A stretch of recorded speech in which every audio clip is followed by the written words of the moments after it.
doing it. You supposed to be happy you sitting there with Kid L. Why you mad? The Kid L podcast. Rocking and rolling. The legendary Aaron is in the building, man.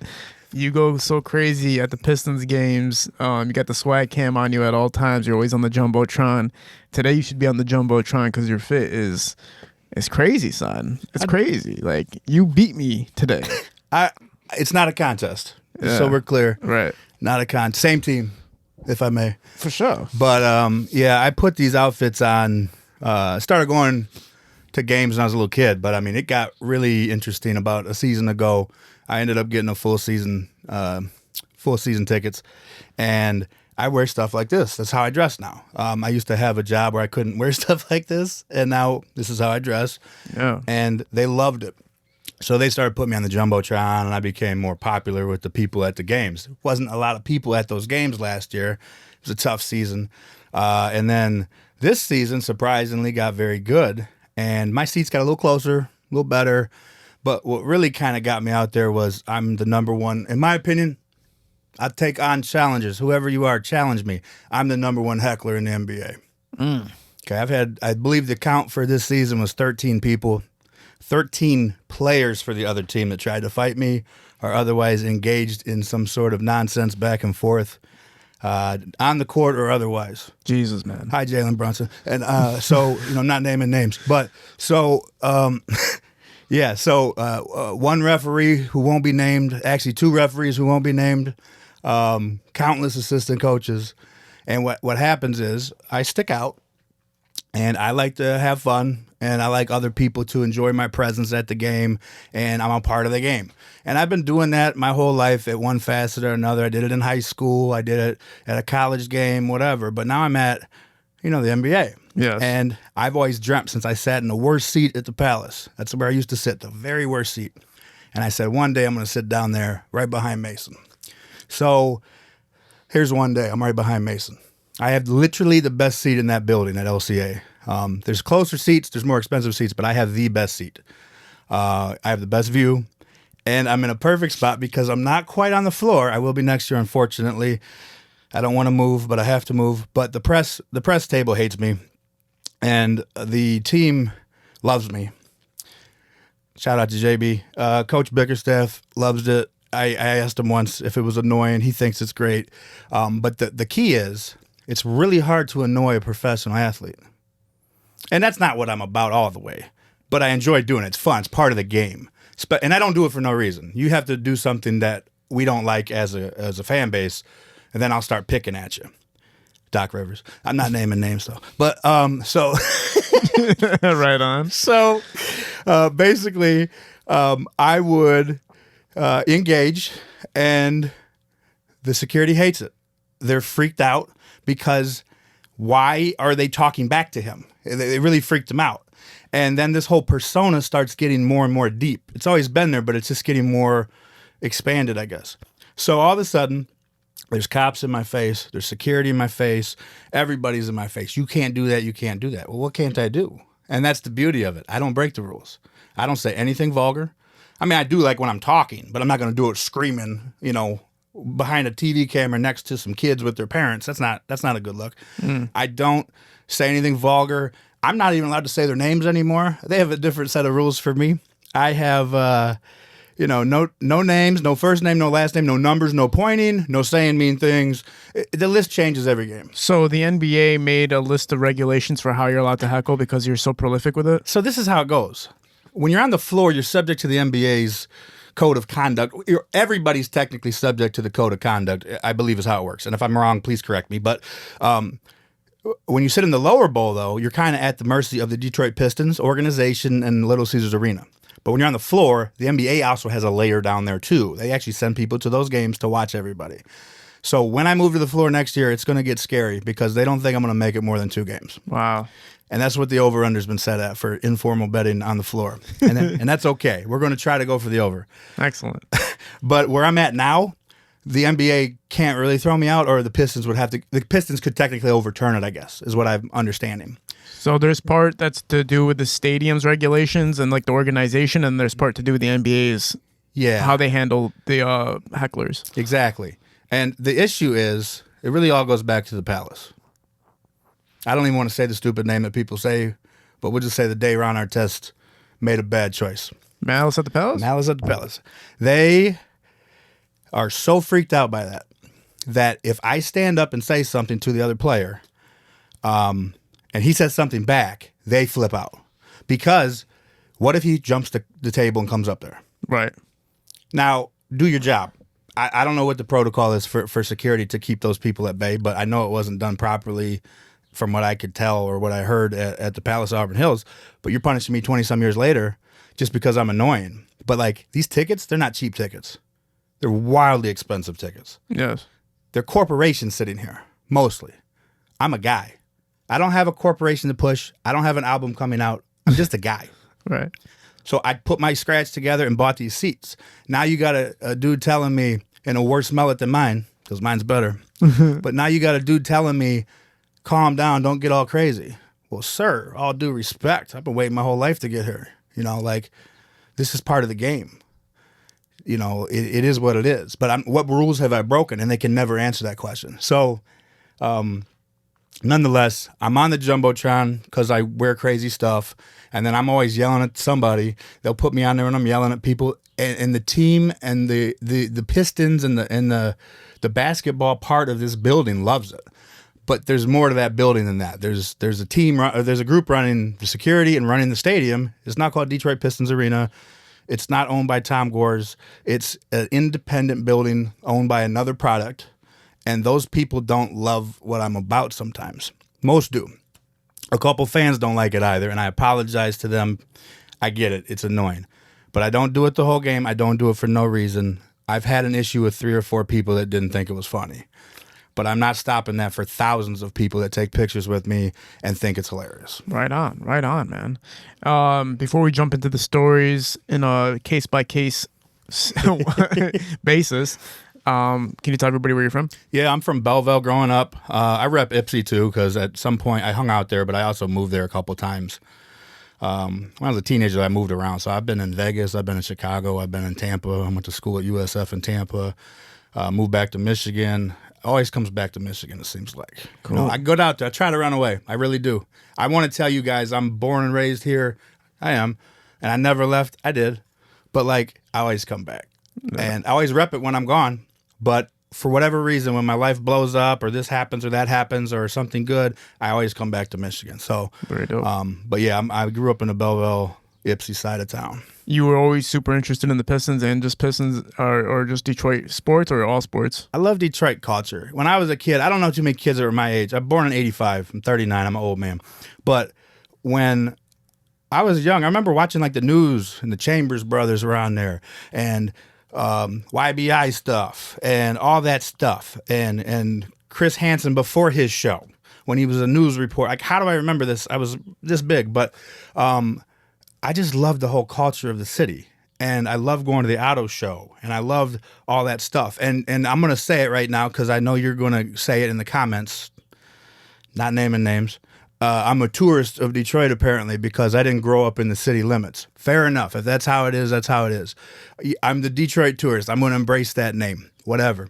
But I grew up in the suburbs. I did. I've never tried to hide anything. I'm a very real person. I'm authentic. I have no lies to tell. It is what it is. So I love this city. You can spot somebody from Detroit a mile away when you're not here, and I've just embraced it and loved it. By the way, nobody called y'all a tourist when you went to Auburn Hills to watch the Pistons, but here I'm a tourist. Nobody checked your residency when you went to Oakland County, but I'm a punk for going to LCA. Got it. That's crazy. I'm not mad though. But yeah. So I've always loved this area, this culture, and now I was at a real crossroads of my life, bro, for real. And what I'm going to do now, I actually had a plan to travel the continent. And I was going to jump in some sort of RV, which I've never even been camping, so that'll be weird. But I was ready to do it. And I was going to jump in the RV, hit the road, hit Canada up, go up to Alaska until I got tired. Because I can do that, soak in. My whole life changed in the last year or so. I can soak that in and enjoy that moment and then get back to whatever I'm supposed to be doing. And I started to plan for that. And then all of a sudden, a bunch of videos went viral. All of a sudden, people want to take pictures with me. All of a sudden, I'm the fan of the year. All of a sudden, that's what I call the swag contest. Shout out to Hutches. For sure. Go see Jalen for some buffs, and he doesn't. He gave me the sticks for a great price. But you were a Hutch contest winner, right? That was the thing. So so that was. I remember last year, I was sitting there. And I don't want to drop people's names. I don't know if they feel cool about it or not. But the second place winner won buffs. I love you, man. And I said, how'd you even get down there? Like, I'm over here going hard on these outfits. Like how do I get down there? He's like, bro, you have to turn in the submission form. I was like, I didn't even know. Yeah. So I saw Hasty and Jalen and a couple guys at the beginning of the season. I said, hey, I want to win the contest. How do I enter this thing? And they said, oh, we'll put out a thing. So you had to make a video. I'm not going to lie to you, man. Not a lot got done in my life when this video got produced. I cashed in all favors. I went all in. This video is insane. And it involved me being on the court before the Spurs game. And I don't want to name names, but I really upset a player out there because he's a punk Chris Paul. But but like me and Isaiah Stewart are on the court where he's saying, hey, this is the best fan. He's your swag winner. Rick Mahorn did a video for me. Thank you, man. For real. And then every Jumbotron clip was up there, and all my swag cam appearances were up there because I'm always on the Jumbotron, I'm always on the swag cam. So I turned that video in. I was so nervous. No. And it's by Hutch's Jewelry. They're awesome people, and they don't pay me to say that. I just love those guys. It's a vibe. They were there when I was in a bad moment, and they're great people. Yeah. For real. And it came down to 4 people, and I don't know who the judges are. Nobody knows. It's supposed to be secret. And we went out on the court, and you could see I was legit shaking and excited because I didn't know. And I really wanted to win that contest. It meant the world to me. Yeah. As dumb as that sounds. In a time where like everything was upside down, the Detroit Pistons organization, the players, the employees, the staff, they embraced me, man. They like picked me up when I was down, and it's amazing. Incredible. It is. Because at the end of the day, I'm not some little kid, right? You get a little kid, oh yeah, we're gonna show, or that dude from Australia. That's a story. The dude's flying from Australia. I'm a tourist, but I didn't come from Australia. I came from down the street. No passports for me for going to the Pistons game.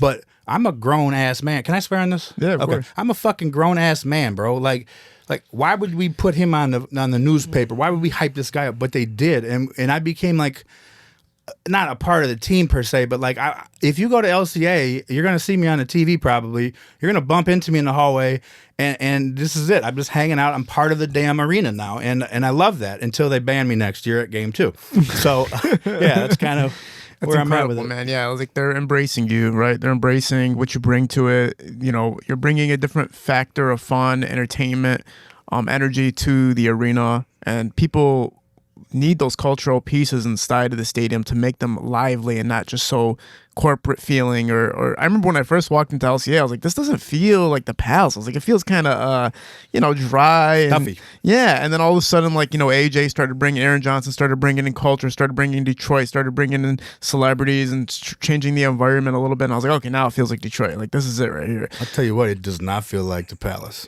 I'm a goddamn hustler, man. So anybody will tell you that from the jump. I'm the biggest hustler. I'm sure somebody could beat me now because I'm being lazy, but like I was always hustling. I went to school. I had a full book bag every day, but I had no books in there. Damn. I'm sold out every day of whatever I was selling. Goddamn. Yeah.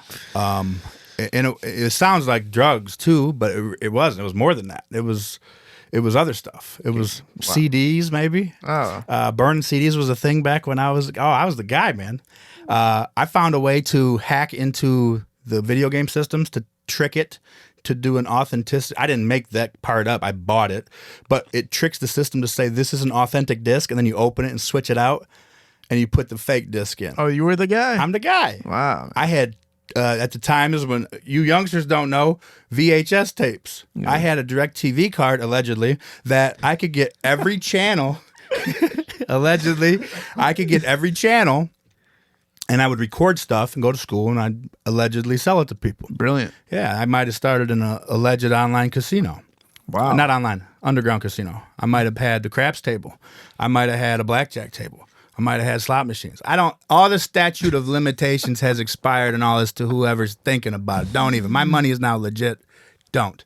So right on. with that You were a hustler. I was a hustler. Always been. I'm still a hustler, and I don't find that term offensive. I endear it, and I love it. And this town, really, Detroit is all about hustling. Always will be, and that's why I always love it here. I have an opportunity. Before I answer that, my bad.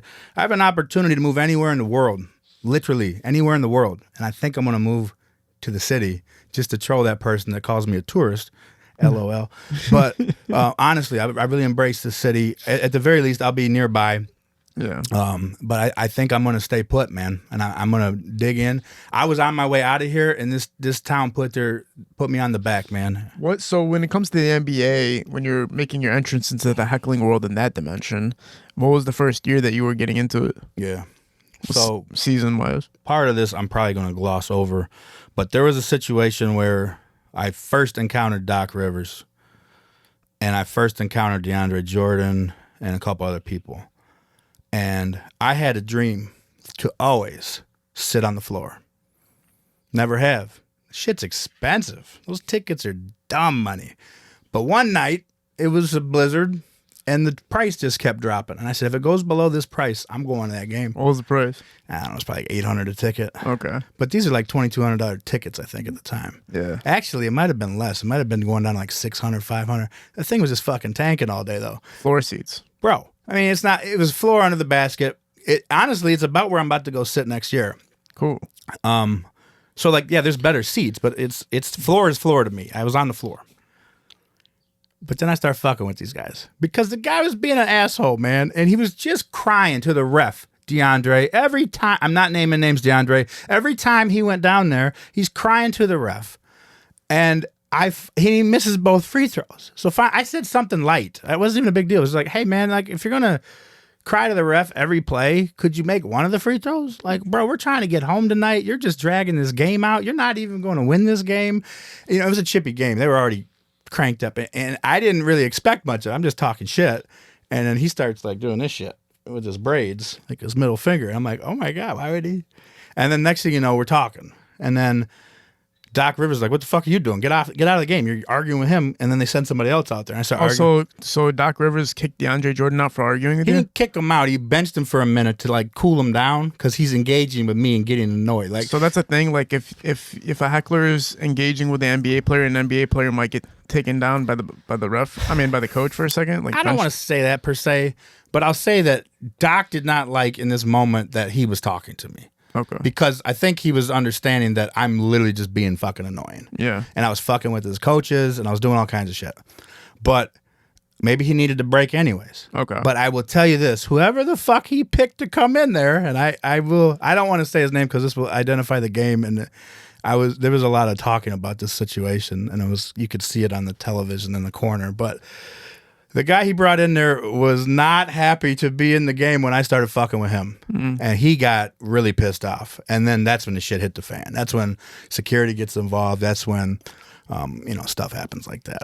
Wow. So, yeah. How did the situation escalate? You were just talking? Yeah. And then all of a sudden they're like, we got to get this guy out of here? It's basically they come over and they hand you one of these fucking placards that says, the NBA says you should do this and do this. And I go, that's cool. No problem. I want to obey the rules.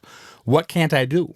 And he couldn't answer that question. He wouldn't even engage with me. He wouldn't even look at me. And I go, well, what the fuck, bro? How are you going to hand me something? And I'm just asking, like, tell me what I did and I won't do it again.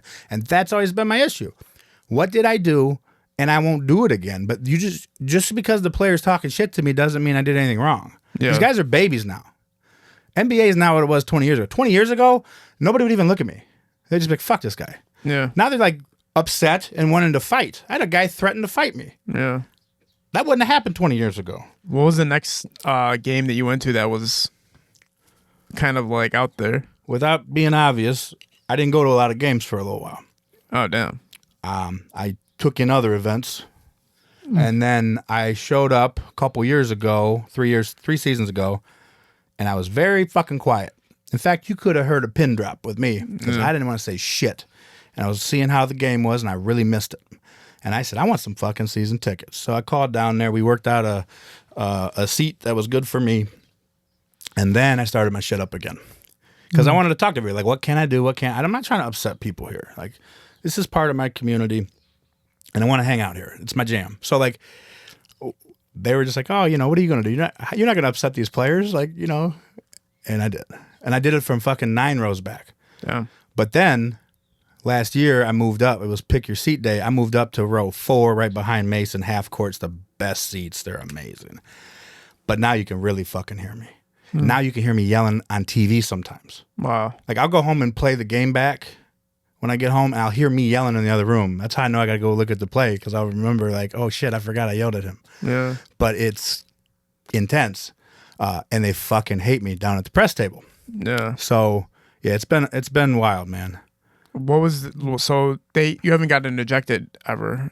Besides, you never got ejected? Did you ever get or tossed out of the game? I mean, tossed out of the arena? My earpiece is acting up.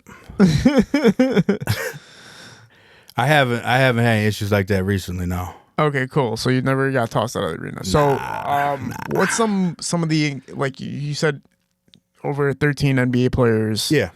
What are some of the interactions with the NBA players? Can you name any of them, or can you say like? Sure, all of them. I don't care. This shit's funny to me. Yeah. This season, I'll just talk this season. The first one that really. How much time do I got? You got time. You're All good. right. The first one that I want to talk about my charity shit though. Oh, you're good. You're All good. We got time. The first one that really hit the first one to set the tone, let everybody know there's a new sheriff in this bitch. So this season was different. I had 2 tickets, but there's only 1 person in them fuckers. I bought 2 because me and another person were gonna go, and now we're down to 1 ticket, or one body and 2 tickets. So shit's gonna be different now. Yeah. Okay, I'm closer. I'm by myself. I'm gonna do whatever the fuck I want to do. Yeah. No more restraints. No more. None of that shit. So it was the Bucks game, and I'm a legend for this one. I think. I hadn't seen Doc Rivers since that game I mentioned. So he shows up, and he's, like I said, me to him, and he basically doesn't pay me any attention because I'm just some guy sitting there, and I start yelling at him. Hey, Doc, you remember me? Welcome back. Yeah. That's all I said. He looked over and he gave me the look as if, yep, I see you, and go fuck yourself, but I'm not even going to react to you. That was, and I love that. That's a vibe. It's perfect, actually, except now I got security in my face. You can't say that shit. Blah, blah, blah, blah, blah. What'd I say? That's how I found out I couldn't say somebody's first name. And I'm like, are you fucking kidding me? Like, really? The home of the bad boys? I can't say his first name? So I go, well, what the fuck can I say? And the guy says, you can call him coach. I go, if I yell coach and my coach hears it, it's confusing. Yeah. I go, how about this? Can I call him coach of the Bucks? He goes, sure. You can call him coach of the Bucks. So I go, so for 4 quarters, I yell coach of the Bucks. You're not going to fuck with me. He goes, if you call him coach of the Bucks, I don't care. Yeah. Now, I was done. I just wanted to say hi, Doc, get him to look at me for a second and remember our little fun story from before. But now I'm pissed off. For 4 fucking quarters, I'm screaming, coach of the Bucks, anything that makes sense. And there's a couple that didn't like it. And I apologize. I'm sorry that you didn't appreciate it. But like when 1,000 people like something and 1 person doesn't, I'm fucking going for it, man. Right. And so I was kind of toning it down, and I'm going to wrap it up. It's going to halftime. We all sit in a lounge and hang out. The Players Club is one of the lounges. You hang out, you get to know people, and I'm walking through that bitch, and you thought I was one of the fucking celebrities. Wow. The way people wanted to grab me. Like when Sada Baby comes through. Yeah. My guy. When Sada Baby comes through, people like are just all over this fucking guy. And like you can't even like say hey sometimes because there's so much. Or like Chris Webber will pop in. Like there's guys that pop in up there. But I'm coming through and everybody's like talking. I go, whoa. They're like, dude, that's so goddamn funny. Like, wow, you gonna do it the whole second quarter? And I'm like, or second half. I'm like, fuck it, whatever. Yeah. So I went back up there, gassed up, and did it the whole fucking. I had no voice for days, bro. Wow. But people love that shit. So then I go, there's a place for this. And then they start saying, well, what about this fan over at this game that does this? So you could be like that fan that does that. I don't know where the fuck this thing's going. I don't. Yeah. But I do know I have my little 15 minutes right now. I won this dope-ass chain and pendant for being the swag contest winner. That's sick. Dude, this thing makes my fucking day. I wake up and look at that bitch every day and just smile because that took a lot of effort. And it meant a lot. It meant the fucking world to me. That's incredible, man. It was the worst time of my life. And I have access to some of the coolest people ever now. And I made friends with new people to replace old friends that I lost. Yes. And these fucking people are, you know who you are. They're amazing. And I love them all. I feel like I've known them 50 fucking years. I've only known them one season. Excellent. It's a vibe, bro. When you're talking about these hardest times of your life, like, what are you talking about? Now, probably. Well, if it's not too crazy to get into, what was the reason you got divorced? We grew apart. No. Yeah. No, that it's tricky because nobody expects it to end that way. Right.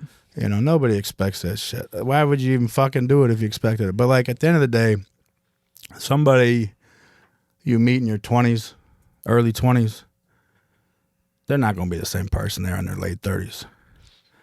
Might be better, might be worse. But at this point, you know, people fall out of love, bro. Yeah, right. And it sucks. But there's good ways to deal with it, and there's bad ways to deal with it. And I'll just say that I'm in a fucking great place now. I am the fucking man. Mm. I mean, this shit wasn't happening when I was fucking married. You know, I could only do so much next to your spouse. If I start yelling at fucking, what's that pussy's name I hate? Oh, God. Jordan Clarkston. I'm not naming names, but if I'm barking at him, is that bad? No. Oh, you made a face. I was like, shit. Did I go too far? Probably the F word is probably a little bit going too crazy. If you can tone it down. My bad. On the F word a little. I'll tone that down. Yeah. Just tell me. Yeah, just you're tell good. me. You're good. You're good. All right, you guys have some editing to do, Nick. So basically, Jordan Clarkston was threatening to fight me. We're going back and forth. Tyrese Halliburton arguing with me for 3 minutes. I can't do that with my spouse there because it's weird. It's so freaking awkward. Yeah. Yeah. It's so awkward, and you got to be ready for that. And then I'm looking out of the corner of my eye. There's security running at me. The cops are in my face. It's not a good vibe when you're with your wife. I say that more when I'm nervous. My bad. I'm a little nervous today. You're good. You're good. But yeah, this stuff wasn't happening to me when I was. She wasn't digging it, like when you were doing it. Like your wife wasn't happy with the heckling. I think it's just awkward. Yeah. Like if you go to, she loved going to the games. Yeah, I could see that. She loved going to the games. Were a vibe. We were in the Raymond Club with her. So we go in there, we have a great time, have a nice spread. You get to bump into some people. Doug walks by, this, that, the other thing. And then you go sit down and have let's watch some basketball. And look how big they are and jumping around. And then all of a sudden, I'm screaming at somebody and he's arguing back. That's not exactly date night that you see on TV. Yeah. But this is what I'm about. It's a solo mission venture sometimes you got to do. It kind of is. And my homie, I'll say his apprentice, it's my new guy. He comes down there by himself. I love this guy. And me and him were by ourselves. And now him and I are combining to buy tickets. Next year they're changing the way the clubs work. So and I'm mad about that.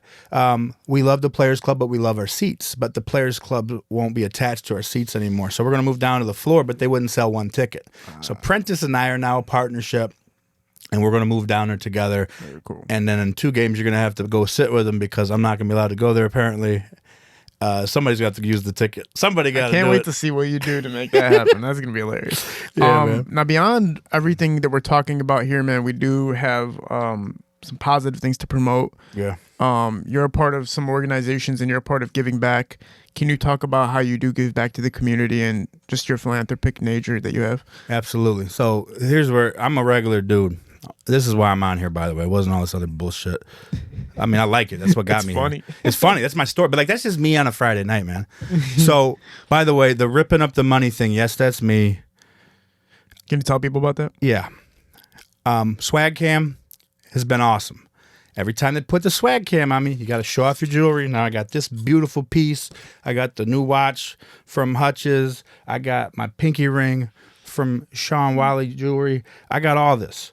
So you show it off. And then for some reason, I decided it was probably the fault of, I forget who did it. One of the rappers pulled out a bunch of money, but I didn't know he was a rapper. I just thought he was some dude. I go, I'm not going to let some dude do that. So I started doing stupid shit. And I pulled out a bunch of money and I ripped it up. Pew, pew, pew, pew, pew. Yeah. $100 bills right in the middle. Now, the funny thing is, like, people got so mad about that. And I'm like, what the fuck are they so mad about? Because if you take both halves and stick them in a bag, you can tape them bitches back up and go get new hundreds for them. Yes, I say they since that game. Wow. Why are they so mad? Like, I didn't burn the money. I didn't. Yeah, you can fix it. You can fix it. Now, the lady at the bank is not happy with this, by the way, because it's happened 3 times now. But the point is, yeah, we've had some crazy things the last couple months. Like, we made shirts of the other team and stuff, and the NBA took my shirt away, and that. It's been wild. So that's me. But all of a sudden, I was out of town. I wanted to move far, far away from this horrible place that I had a lot of pain associated with. And then all of a sudden, this all blows up. Detroit puts me on their back. The Pistons put me on their back. They're in the playoffs. I'm on the TV, and I'm walking down the street, and 20 people want to talk to me because they saw me do this or that. Somebody stopped me the other day because I wore this shirt for a reason. This one went viral during Game 4, I think. I was standing behind Coach, and then, like, Pardon My Take, Barstool tweeted it out, and it went crazy. Cool. So it was like, boom, there it is. Now people recognize that shirt. It's just me being me. But now all of a sudden, I've got everybody up in my face, which is crazy. And that's on me. I did it. But like, what am I going to do with it? I can go to Alaska and hide, or I can hopefully do something good with it and try to embrace it. And here we are. Yes. So the point of that is, am I known for showing off jewelry? Yes. It's not what I'm about. I'm about helping people. I'm about giving back to the community. People in my comments have said some horrible things about what they assume I do or don't do in the community. Yeah. I'm going to tell you a couple things. I'm out in the community. You can find me. I'm not hiding. I am a tourist, though, so give me a couple. Can you tell people what activities that you help engage with? Absolutely. And I do informal stuff. If I see a homeless dude standing there, we're going to have a conversation. And what do you need, bro? For sure. I'm going to go hook them up. And you know what I don't do? And this is the problem. This is where I, as an authentic person, get stuck. I don't tape that shit. For sure. I'm not an influencer. I'm just some guy. I didn't even have social media till a couple months ago. Right. I just put that shit on to show people I'm still out here because they haven't seen me in 13 years because I deleted all that shit when I got into a relationship. So, like, do I go do that and look douchey? Do I go do that and look like I'm trying to just build some following to make money, or do I just do it and not show it off? So I don't know. It's tricky. But I go up on that swag cam and everybody's talking about it. But then there's the haters. Fine. But then I post the next day, hey, I got all these stray dogs, cats, homeless dogs, homeless cats down at the dog shelter. I volunteer at the cat shelter, Livingston County Animal Shelter, secondhand pets. I messed it up probably already. Go get a dog or cat there. I'm not even going to, I don't know if I messed it up, but the point is I get my animals from there and they've changed my life. My dog saved my life, and I mean that. And I'll talk about that real quick in a second. But I've got a golf outing coming up that last year was terrible as far as the income because I was too busy being sad and feeling sorry for myself. Yeah. I didn't put my heart and soul into it, and I'm sorry. I'm sorry I didn't do better for that. Right on. But this year's going to be different. So on, I believe it's September 27th, we're having I'm going to put a flyer up on my thing later. Oh, that's another thing. 10 million hits on my videos. Yes. 300 followers. I don't know how to do this. I'm some old guy that doesn't have these apps. I did it wrong. I go down the street and people know me, but I don't have anybody that knows how to get in touch with me. That's not the right way to go about this. So maybe today I could find the right people. Help me with my outing, man. Help me raise money for these shelters. Help me make a difference in the community. Don't like my place? Don't like the place I picked? Tell me which one you want me to mess with. I'll go down there too. I have so much free time. It's incredible. Amazing stuff, though, that you're helping find these animals homes, and you're really facilitating that, man. I do. Those animals saved my life, though, bro. Yeah. As dumb as that sounds to some people, my dog, who was supposed to not be here, just leave it at that, I don't think I was going to be here. And that dog really just, because of that dog, I'm here. Can you talk about that aspect of when mental health gets bad and how you recover from that? That's kind of where I was headed. Thank you. It's Mental Health Awareness Month. Did you hear about all the cool shit people are doing for Mental Health Awareness Month this month? People are videotaping a New York bridge collapsing and laughing while it's happening? I was about to say, I didn't hear shit because nobody talks about mental health awareness. Yeah. I was talking about the opposite. People are like, that's what I'm saying. Worse than ever. Like, that's what I'm saying. Like, this is supposed to be, this is why I'm on your show, because I was like, why would I even run with this? And then somebody said, why don't you try to do something you care about and see if it has legs or not? And maybe it does, maybe it doesn't. I don't care. Yeah. If this thing flops, I don't care. I'm still going to be me. I'm still going to support my causes. Yeah. But it's Mental Health Awareness Month. I haven't heard one damn thing about it. Right. And mental health is a big deal. It impacts everybody. Yes. I don't care who you are, it impacts you. So I will say this. If you're a person getting divorced, specifically men, and I love the ladies, don't get me wrong, but men are 8 to 9 times, depending on what stat you look at, 9 times more likely to commit suicide during divorce than women. Yes. And let me tell you what, bro, that is some dark shit when you are going through that situation. And I don't have kids, so I couldn't imagine adding more complexity to mine. And mine was complicated because I became a self-made millionaire before I turned 40. I say self-made with an asterisk because there's times when my family has helped me, sure. But like, this isn't like I took $1 million loan from somebody and then I grinded my ass off. I always had 2 or 3 side hustles. I ran an Amazon business on the side. I worked 22-hour days just to stack this bread up. You know, I got that bread up there. We have all this stuff. It was a little bit of complications because of the assets and whatnot, but like it should have been the easiest divorce ever. Right. And it wasn't. And it was painful. And it didn't have to be. So some shit went down here and there, whatever. And next thing you know, I'm all alone in a place where there's nobody that even knew where I was. And I was doing dumb stuff. And it was getting sketchy. And I was going to die probably the way it was going. Mm-hmm. And that damn dog looked at me a couple times, and I don't know what it was, but I saved her life once. I saved her life 3 times technically. But that dog helped me. So nobody wants to talk about that, okay? I think more people should talk about divorce before it gets to that point because it's nasty. It can cause a lot of issues. Some of you thinking about it, go talk to your spouse and communicate with them. Maybe you can fix it or maybe you can't, but maybe you can be down at the courthouse in a friendly manner, friendly enough. Maybe not. Yeah, like you don't have to end every relationship in treachery. Like it can just be peaceful. Even if you have spite towards the other person, it's like, okay, well, let this soul just leave easily. Like, why do we have to add so much baggage and hatred towards the end of something?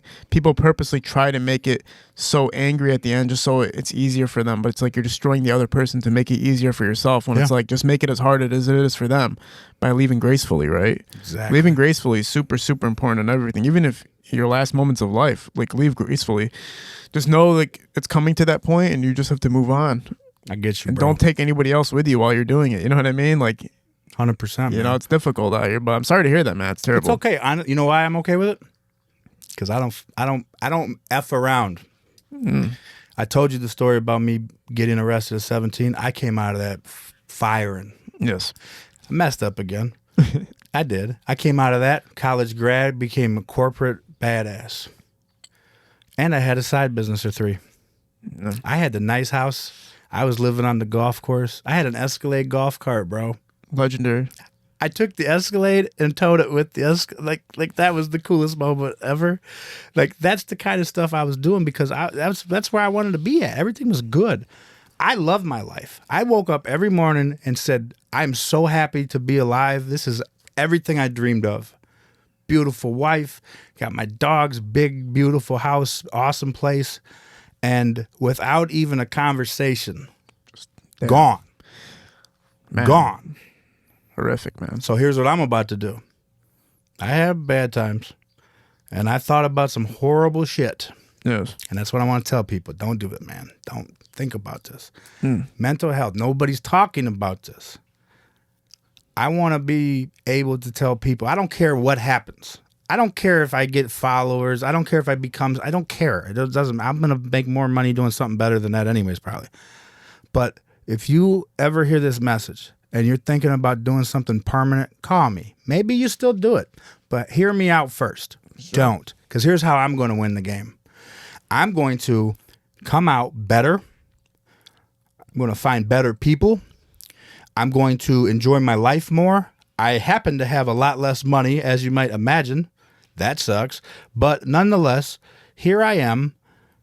I'm coming back. And if you heard my first story and the second story, if you could do all that after those two, imagine what I'm going to do when I didn't even do anything to cause this one blowing up. This one could have been talked about. Those first two, I was a drunk moron. Or I was a dumb kid acting like a thug. This one, I went on a trip. That's all I did to have this one blow up. I'm not saying that there wasn't lead up to this. I'm not saying you don't see stuff coming or have a conversation. But the point is, if I'm about to make the best comeback you've ever seen. And then all of a sudden, this happens. Incredible. All of a sudden, I'm getting known everywhere. The team's dapping me up. The players want to talk to me quickly. Don't get me wrong. They're not hanging out for 20 minutes. They have a conversation. That's not happening in my awesome, perfect life I had. And guess what, man? It wasn't that perfect after all. No. Now I can go back and look at it. It was not. It was terrible for what I was built to do. So I'm here to help dog shelters, cat shelters, whatever shelters. If you're a homeless dude standing there, if I pull up on you, maybe I record you, maybe I don't. I don't know. It feels weird for me. No, do it the way you think is right. Well, I used to. Here's what I do. I pull up and the guy says, "Hey, man, I need $8. What the hell do you need $8 for?" Well, I'm going to buy this and that over at the store. Well, get in my car. Yeah. We'll go over there and we're going to buy all the shit.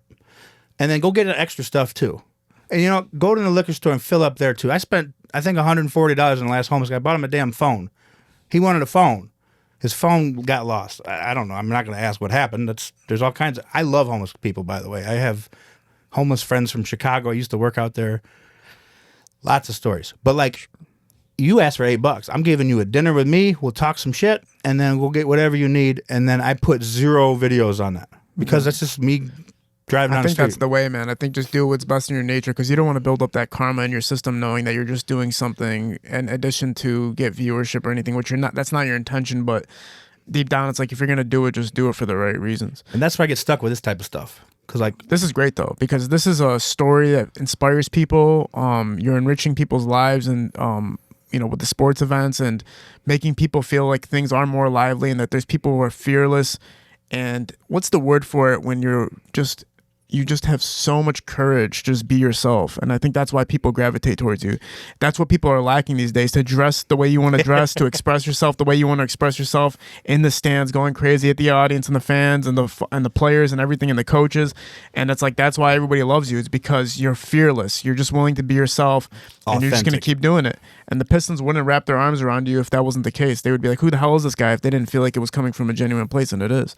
I do want to get you back on here again before the next season starts, man, so we can talk some basketball. Let's do it. I think that would be fun, man. I think we can still chop it up and get into some more stories. Hopefully you don't get kicked out by game 2, because I'm sure everybody wants you there for the extended amount of the season. We'll sneak you in, man. We'll go back to the old seats, back up in the upper deck where I used to sit, where the real fans sit. Appreciate you doing this, man.